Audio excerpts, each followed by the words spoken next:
حضور اکرم صلی اللہ علیہ وسلم اس عمل کو کر کے دکھائیں گے۔ نماز کا حکم اللہ رب العزت نے دیا ہے اور نماز کا طریقہ حضور اکرم صلی اللہ علیہ وسلم نے دیا ہے۔ حج کا حکم اللہ رب العزت نے دیا ہے اور اس کا طریقہ رسول اکرم صلی اللہ علیہ وسلم نے دیا ہے۔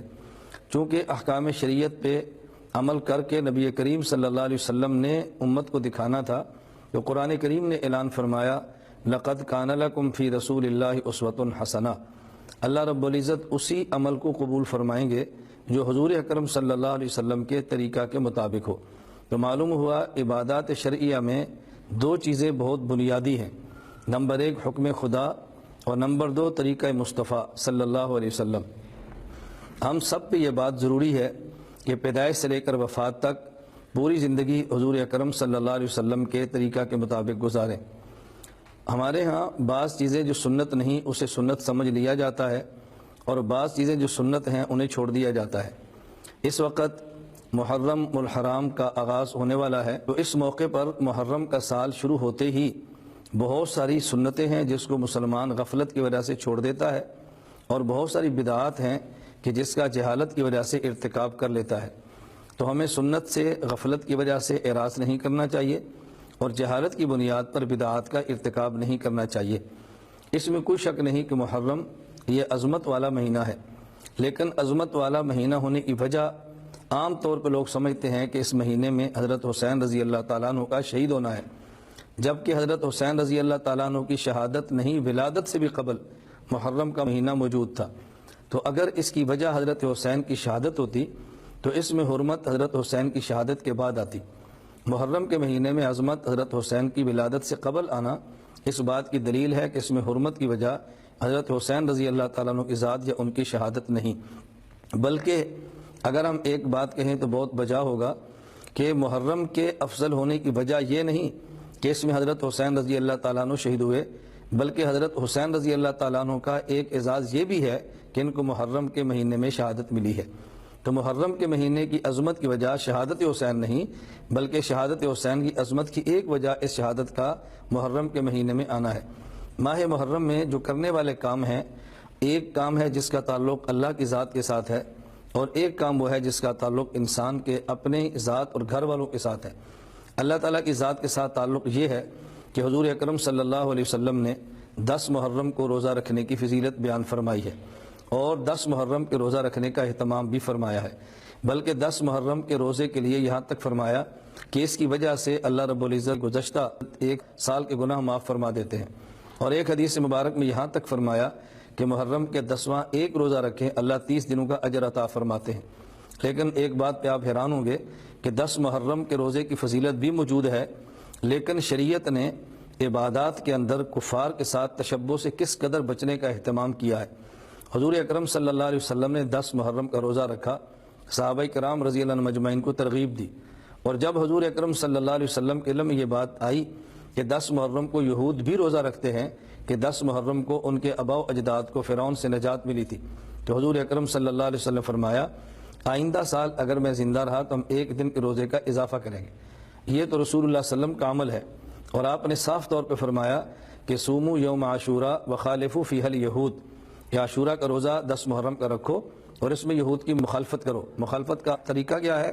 خود فرمایا سومو یومن قبلہ و بعدہ، تو رسول اکرم صلی اللہ علیہ وسلم نے ارشاد فرمایا ایک دن قبل یا ایک دن بعد میں روزہ رکھو تاکہ یہود کے ساتھ تمہارے روزے کی تشبہ اور مشابہت نہ ہو۔ تو محرم کا 10 دن کا روزہ رکھنا یہ جائز، اور 10 دن کے ساتھ ایک دن کا اضافہ کرنا یہ مستحب۔ یہ میں وضاحت اس لیے کر رہا ہوں کہ بعض لوگ یہ سمجھتے ہیں کہ صرف 10 محرم کا روزہ رکھنا یہ جائز نہیں ہے، یا روزہ 9 کا ساتھ ملائیں یا 11 کا ملائیں، 9 اور 10، 9 یا 11 کا روزہ 10 کے ساتھ ملانا یہ مستحب ہے، لیکن اگر کوئی شخص صرف 10 محرم کا روزہ رکھے گا تو جائز تب بھی ہے، اس لیے کہ حضور اکرم صلی اللہ علیہ وسلم نے خود 10 محرم کا روزہ رکھا ہے۔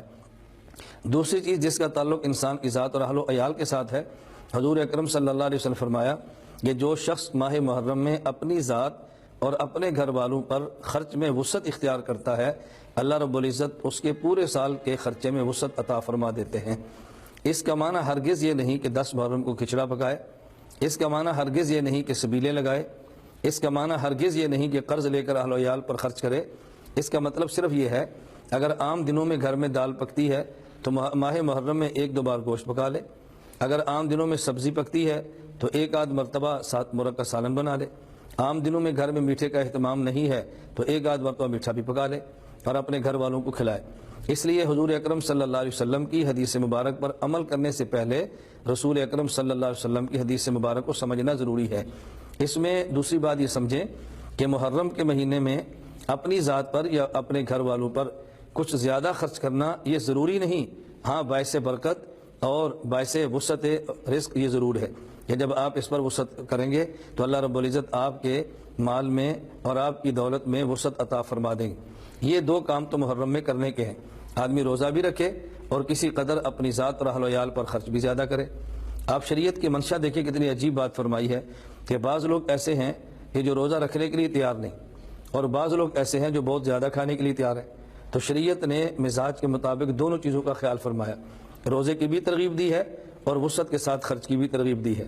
تو میں اپنے احباب سے کہتا ہوں اگر یوں کر لیا جائے کہ 10 محرم کو روزہ رکھنا ہے، 7-9 کا بھی رکھیں یا 10 اور 11 کا رکھیں، تو ان 2 دنوں میں سحری بھی کرنی ہے، افطاری بھی کرنی ہے، تو اگر عام افطار کی بجائے کچھ اہتمام کر لیں اور عام کھانے کی بجائے سحری میں کچھ کھانا زیادہ کر لیں تو اس میں دونوں چیزوں پر اکٹھا عمل ہو جائے گا، روزے پر بھی عمل ہو جائے گا اور وسعت کی حدیث پر بھی عمل ہو جائے گا۔ اللہ رب العزت نے دونوں چیزیں ہمیں عطا فرما دی ہیں، اور جن چیزوں سے ہم نے بچنا ہے وہ ہے محرم الحرام کی رسومات، بدعات اور خرافات۔ ایک بات سمجھیں، رسم اور بدعت میں فرق ہے۔ بسا اوقات لوگ بدعت اور رسم میں فرق نہیں کرتے تو نقصان ہوتا ہے۔ بدعت اسے کہتے ہیں کہ آدمی کسی عمل کو ثواب سمجھ کر کرے، اور رسم کا معنی یہ نہیں کہ کسی چیز کو ثواب سمجھ کر کرے، وہ کسی چیز کو اپنا رواج سمجھ کر کرے۔ تو کسی عمل کو سنت یا مستحب سمجھ کر کرنا جو سنت یا مستحب نہ ہو یہ تو بدعت ہے، اور کسی عمل کو رواج سمجھ کر کرنا اور ثواب سمجھ کر نہ کرنا یہ رسم ہے۔ رسم اور چیز ہے، بدعت اور چیز ہے۔ تو اس بات کا خیال رکھنا بہت ضروری ہے کہ تردید کرتے وقت جس عمل کی تردید کرتے ہیں اس عمل کی حیثیت کیا ہے۔ اگر بدعت ہے تو رد اس کا بدعت سمجھ کر کریں، اگر رسم ہے تو اس کا رد رواج سمجھ کر کریں۔ جو شخص بدعت کا مرتکب ہے اس کو بدعتی کہیں، اور جو رسم و رواج کا مرتکب ہے اس کو بدعتی نہ کہیں۔ تو محرم کے مہینے میں جہاں سنت کا اہتمام ضروری ہے تو بدعات سے بچنا بھی انتہائی ضروری ہے۔ ہمارے ہاں بعض کام ایسے ہیں کہ ہم اہل و سنت کو سمجھاتے ہیں کہ یہ کام کرنا ہمارے لیے جائز نہیں ہے، اور لوگ سمجھتے ہیں کہ یہ تردید کی جا رہی ہے فلاں فرقے اور فلاں مسلک کی، حالانکہ ہم تو اپنے اہل و سنت والجماعت کو سمجھاتے ہیں کہ یہ کام آپ نہ کریں۔ مثلا 7 محرم کو یا 10 محرم کو تعزیہ نکالنا بالکل جائز نہیں ہے۔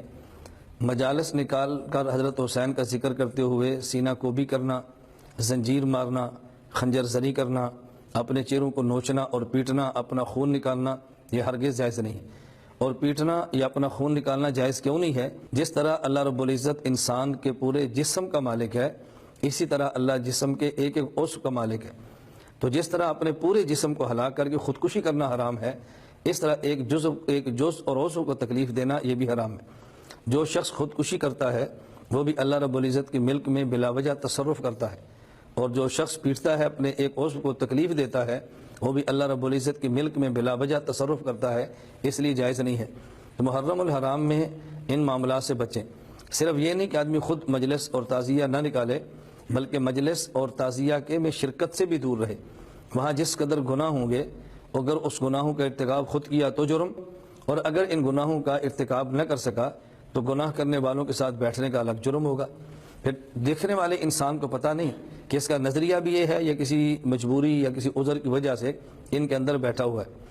نمبر 2، ان دنوں میں بطور خاص بہت سارے لوگ ماتم اور افسوس کی وجہ سے کالے رنگ کا لباس پہنتے ہیں۔ گو کالے رنگ کا لباس پہننا اپنی ذات کے اعتبار سے جائز بھی ہو، لیکن صرف محرم کے دنوں میں کالے رنگ کا لباس پہننا اب جائز نہیں ہے۔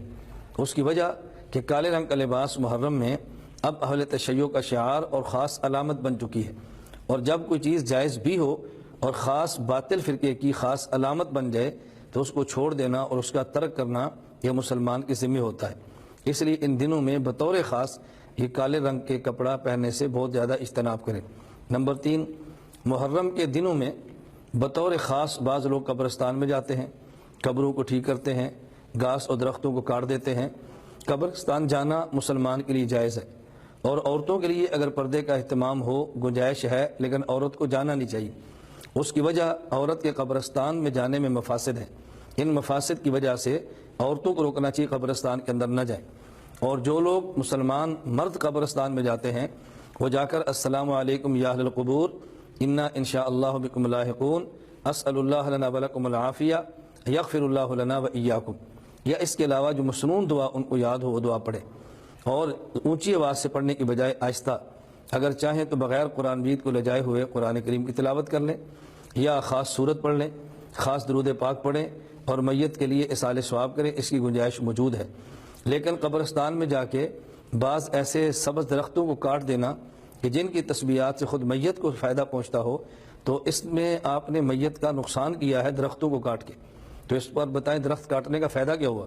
تو بعض لوگ خود اذکار کر کے میت کو اصال ثواب نہیں کرتے، اور جو پودے وہاں قبر کے پاس بیٹھے ذکر کر رہے تھے ان پودوں کو بھی کاٹ دیتے ہیں۔ تو یہ باپ کے ساتھ آپ نے محبت کا اظہار نہیں کیا، یا محبت کا اظہار کیا ہے لیکن سمجھے نہیں ہے کہ اپنے والد یا اپنے بزرگوں کے ساتھ محبت کا صحیح طریقہ کیا تھا۔ عورتوں کو جانا نہیں چاہیے، اور مرد اگر جائیں تو سنت کے مطابق قبرستان جانے کا اہتمام کریں۔ اسی طرح محرم میں ایک ہمارے ہاں بہت بڑا مسئلہ یہ ہے کہ لوگ محرم میں نکاح کو جائز نہیں سمجھتے اور نکاح سے بچتے ہیں، اور محرم سے قبل جو مہینہ ہے اس میں اس قدر شادیاں ہوتی ہیں، الامان والحفیظ، روڈ بلاک پڑے ہیں، گلی محلے میں ٹریفک کا مسئلہ ہے، اور شادیوں کے دن بھرے پڑے ہیں۔ کیوں؟ آگے محرم آ رہا ہے، محرم کے اندر لوگ شادی نہیں کرتے، یہ بالکل غلط بات ہے۔ بتائیں جو کام سرور عالم صلی اللہ علیہ وسلم نے خود کیا ہو وہ ناجائز کیسے ہو سکتا ہے؟ رسول اللہ صلی اللہ علیہ وسلم کے خلفائے راشدین نے کیا ہو وہ کام غلط کیسے ہو سکتا ہے؟ حضور اکرم صلی اللہ علیہ وسلم نے 11 نکاح فرمائے ہیں، ان میں سے 2 نکاح آپ نے محرم الحرام کے اندر فرمائے۔ حضرت خدیجۃ الکبریٰ رضی اللہ تعالیٰ عنہ کے ساتھ رسول اللہ صلی اللہ علیہ وسلم کا نکاح یہ ماہ محرم میں ہوا ہے۔ اب کسی کے ذہن میں سوال آئے کہ خدیجہ کے ساتھ نکاح تو اسلام کا اعلان کرنے سے پہلے کا تھا، اس کو دلیل کیسے پیش کر سکتے ہیں؟ ہم اس کو دلیل اس معنی میں پیش کرتے ہیں کہ نبی معصوم ہے، وہ گناہ نہیں کرتا۔ اگر محرم کے دنوں میں نکاح کرنا گناہ ہوتا تو رسول اللہ صلی اللہ علیہ وسلم محرم میں اسلام کے اعلان سے قبل بھی کبھی نکاح نہ کرتے۔ تو رسول اللہ صلی اللہ علیہ وسلم کا اعلان اسلام سے قبل، اعلان نبوت سے قبل نکاح کرنا اس بات کی دلیل ہے کہ محرم میں نکاح کرنا گناہ نہیں۔ حضور اکرم صلی اللہ علیہ وسلم نے حضرت صفیہ رضی اللہ تعالیٰ عنہ سے نکاح بھی محرم کے اندر فرمایا، تو رسول اللہ صلی اللہ علیہ وسلم نے خود 11 نکاحوں میں سے 2 نکاح محرم کے اندر فرمائے ہیں۔ نبی کریم صلی اللہ علیہ وسلم کی 4 بیٹیاں ہیں، حضرت زینب، حضرت رقیہ، حضرت ام کلثوم، حضرت فاطمہ الزہرا رضی اللہ تعالیٰ عنہ۔ ان میں سے 2 صاحبزادیوں کا نکاح آپ نے محرم کے اندر فرمایا ہے۔ حضرت ام کلثوم رضی اللہ تعالیٰ عنہ کے ساتھ نکاح حضرت عثمان غنی رضی اللہ تعالیٰ عنہ کا محرم کے اندر ہے، اور خود حضرت فاطمہ الزہرا رضی اللہ تعالیٰ عنہ سیدۃ النساء اہل الجنہ۔ ایک روایت کے مطابق ان کا نکاح علی رضی اللہ تعالیٰ عنہ کے ساتھ بھی محرم کے اندر ہوا ہے۔ پھر حضور اکرم صلی اللہ علیہ وسلم کے نواسے حضرت حسین رضی اللہ تعالیٰ عنہ، ان کے بھتیجے حضرت قاسم، ان کا نکاح بھی خود کربلا کے میدان میں ماہ محرم کے اندر ہوا ہے۔ ایک تو ہے کہ ماہ محرم میں نکاح اور پھر کربلا کے میدان میں، یعنی عجیب بات یہ ہے کہ حضرت حسین رضی اللہ تعالیٰ عنہ کا نام لینے والا حضرت حسین کی شہادت کی وجہ سے محرم میں نکاح کرنے کے لیے تیار نہیں ہے، اور حضرت حسین کا بھتیجا محرم کے اندر کربلا کے میدان میں نکاح کرنے کے لیے تیار ہے۔ تو بتائیں اگر محرم میں نکاح کرنا یہ خلاف شریعت ہوتا تو حضرت حسین رضی اللہ عنہ کے بھتیجے حضرت قاسم کیوں فرماتے؟ تو محرم میں نکاح کرنا یہ ناجائز نہیں ہے، بلکہ میں تو سمجھتا ہوں اگر کسی شخص کا کوئی عذر نہ ہو اور ان دنوں میں رشتہ طے ہو تو محض اس وجہ سے مؤخر نہ کرے کہ محرم کے دن کو نکاح کو لوگ عیب سمجھتے ہیں۔ اب تو ظلم بالائے ظلم یہ ہے کہ صرف یہ نہیں کہ محرم کے دنوں میں نکاح نہیں کرتے، اگر محرم سے قبل نکاح ہو اور یہ رخصتی کا پہلا سال ہو اس میں محرم آ جائے تو بعض جاہل قسم کے لوگ ان دنوں میں اپنی بیٹی کو اس کے میکے لے آتے ہیں۔ پہلی جو شادی کا پہلا محرم ہے اس بیٹی کو خامد کے پاس سسرال نہیں رہنے دیتے، واپس لے آتے ہیں کہ محرم کا مہینہ آ گیا ہے۔ اب اس کا معنی یہ تھا کہ ان دنوں میں شوہر کا اپنی بیوی کے پاس جانا کیا یہ گناہ کا کام ہے کہ جس میں آپ نے محرم سے اس کو روک دیا ہے؟ اگر گناہ کا کام ہے پھر تو ناجائز ہے، گناہ کا کام نہیں تھا تو آپ نے ان دونوں کو محرم کے ماہ میں جدا کیوں کیا ہے؟ اس لیے محرم کے دنوں میں جو شادی نہ کرنے کا رواج ہے ہمیں اس کی تردید اپنی زبان سے بھی کرنی چاہیے، اور اگر ہمت ہو تو اپنے عمل کے ساتھ بھی کرنی چاہیے۔ اسی مرکز اہل سنت والجماعت 87 جنوبی سرگودا میں گزشتہ سال 10 محرم کو میں نے خود نکاح پڑھایا تھا. 10 محرم کا ہم نے اہتمام کیا تھا نکاح کرنے کا، تاکہ ان کے علم میں ہو کہ محرم میں نکاح کرنا ناجائز اور محرم کے اندر نکاح کرنا حرام نہیں. بہرحال میں نے 2 باتیں عرض کی ہیں کہ جن باتوں کی رسول اللہ صلی اللہ علیہ وسلم نے ترغیب دی ہے ان کو کرنا چاہیے، اور جن باتوں سے منع کیا ہے ان سے ہمیں باز آ جانا چاہیے. اللہ تعالی ہم سب کو سنت پر عمل کی توفیق عطا فرمائے اور بدعات سے ہم سب کی حفاظت فرمائے.